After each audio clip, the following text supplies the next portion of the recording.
Hoy se entregó el informe de América Latina con respecto a derechos humanos de Amnistía Internacional, obviamente también centrado una parte en el capítulo de Chile y con una evaluación bien dramática. Se habla de que Chile cerró el 2019 con la peor crisis de derechos humanos desde el régimen de Augusto Pinochet.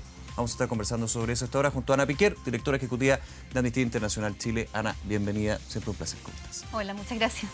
A ver, el encabezado es bien potente, es bien terrible, justamente el diagnóstico que hace Amnistía Internacional con respecto a la situación de Chile, tomando de lo que viene del 18 de octubre en adelante, me imagino. O sea, no, y de hecho no solamente de lo que viene el 18 de octubre. Eso es La importante, crisis se se toma todo el produjo el año ya. 18 de octubre. Ya. A raíz del estallido social hay un incremento muy fuerte de manifestaciones y por lo tanto de un actuar policial represivo que llegó a límites insospechados, digamos. ¿Por qué digo que no es solo el 18 de octubre? Es porque ya desde Amnistía veníamos criticando la manera en que Carabineros de Chile hace uso de la fuerza desde mucho antes del 18 de octubre. Importante ese punto. A juicio de usted, esto no es que nace misteriosamente o mágicamente, que se entienda el concepto, el 18 de octubre en adelante, sino que viene de un tema anterior, y bastante anterior, que también desde Amnistía Internacional han tomado como un punto de preocupación. Efectivamente, es algo que ha estado en todos nuestros informes anuales, es algo que levantamos, en algún momento hicimos un informe sobre violencia policial, en ese entonces la violencia policial se veía en justicia militar y quedaba en la más absoluta impunidad, eso también es algo que abordamos. O sea, es un problema que viene de hace mucho tiempo atrás y al haber esta explosión de manifestaciones, la consecuencia natural fue que ese problema que venía de antes se agravó a niveles insospechados y se transformó en una crisis de violaciones de derechos humanos generalizada.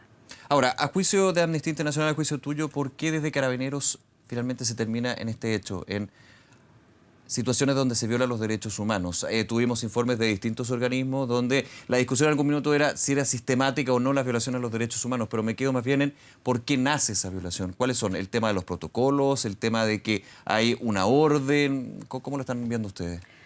Yo creo que hay una combinación de muchos factores. Tiene que ver con los protocolos. De hecho, los protocolos con los que actualmente está trabajando Carabineros se publicaron recién en marzo del año pasado. Y me quedo un segundo ahí. ¿Son Sí.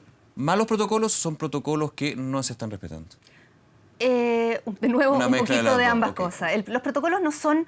Tienen algunos aspectos que están bien, tienen algunos aspectos que debieran mejorar, pero además esos protocolos no se están cumpliendo en terreno en su mayoría.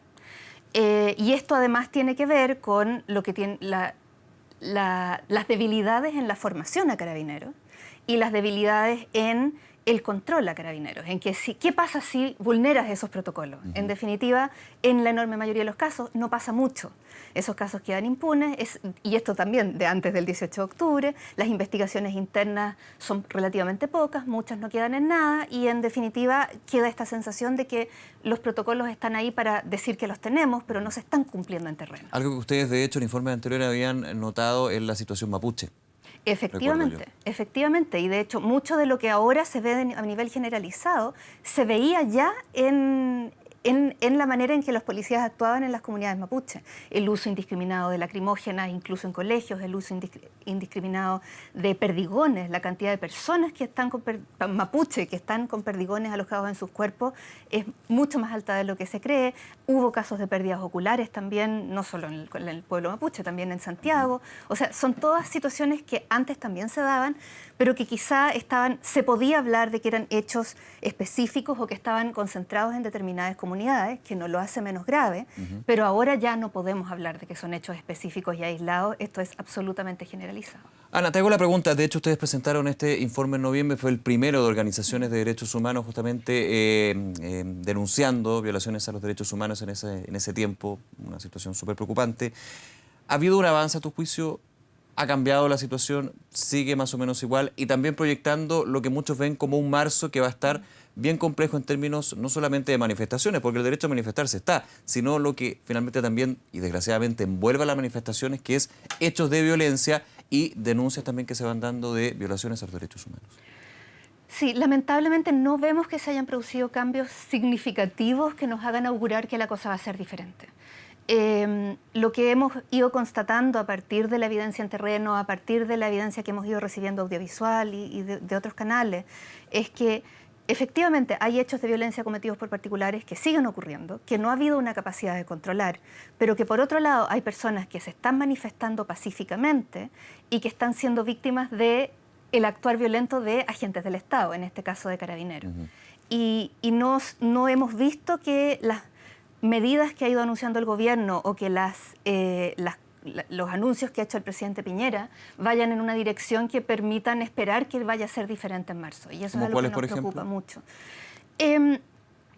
Por ejemplo, ha habido una reticencia a hablar de una reforma real a Carabineros.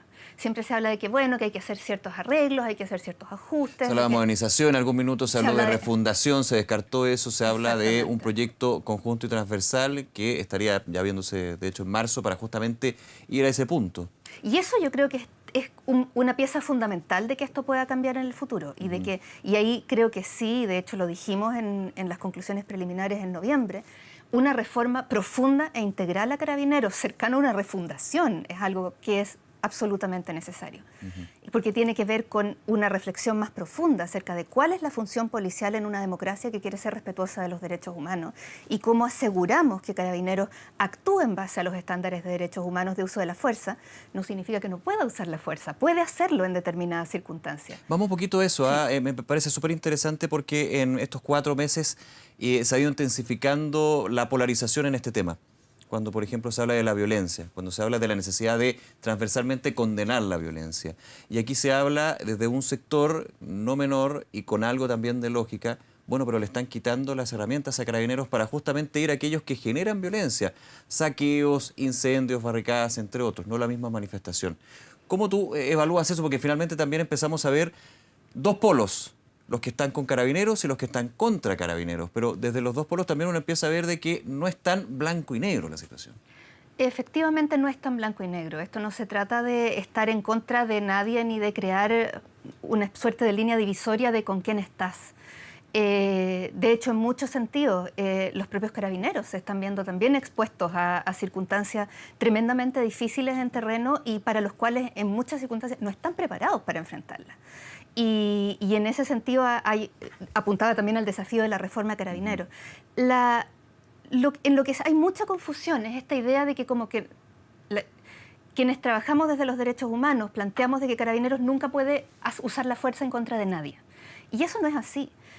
La fuerza policial se asume que puede usar la fuerza en ciertos casos en que es necesario, cuando se están cometiendo delitos, cuando la vida de otras personas está en peligro, cuando el propio carabinero puede estar en peligro, para detener físicamente lo que está sucediendo y poder reducir a esas personas y tomarlas detenidas. El uso de la fuerza está permitido.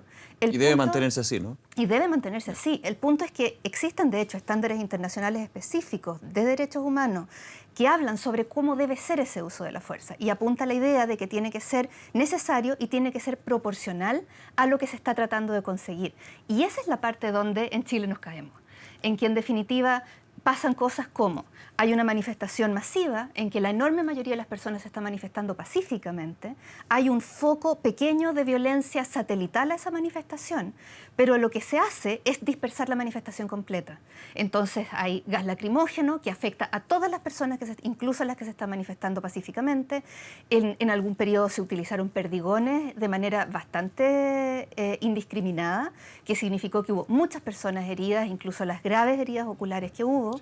Y muchas de ellas, o sea, de hecho, por ejemplo, en Amnistía nosotros en el noviembre habíamos documentado 23 casos emblemáticos de violaciones de derechos humanos. Ninguna de esas personas está acusada de estar involucrada en un hecho de violencia. Son todas personas que o estaban manifestándose pacíficamente o estaban así con una cacerola o estaban incluso en algunos casos mirando la manifestación.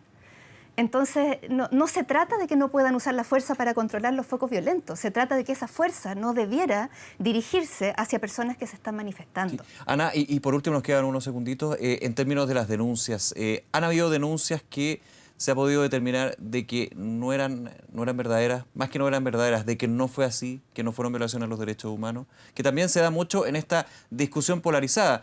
No, aquí hay muchísimas denuncias que se dan a través de redes sociales, organismos de derechos humanos y no hay ningún carabinero procesado, vamos a dudar de la justicia, por ejemplo. Es un poco lo que está en el ambiente. Es pronto para decirlo, la verdad. O sea, nosotros hemos recibido un montón de evidencia, incluso evidencia audiovisual. Por ejemplo, toda la evidencia audiovisual está siendo verificada por un equipo especialista de Amnistía Internacional, que de hecho incluso ha recibido premios internacionales verificando la veracidad de lo que ahí está. Y la verdad es que cuando descartamos un video, no es porque digamos acá es falso lo que estamos viendo. Muchas veces en realidad tiene que ver con que no es de la fecha que dicen que es previo, que no es algo que ocurre en Chile, sino que ocurre en otro país. Entonces, es muy pronto para saber. Y además la justicia ha avanzado bastante lento hasta ahora. Entonces tampoco tenemos en este momento resultados judiciales que nos permitan afirmar nada en ningún sentido. Y ahí creo que también es importante el mensaje de la importancia que tiene que la justicia avance lo más rápido posible en ir esclareciendo los casos y en asegurar verdad, justicia y reparación para todas las víctimas y sus familias. De todas maneras. Ana Piquer, como siempre, muchísimas gracias por acompañarnos. Gracias a ti. Que esté muy bien.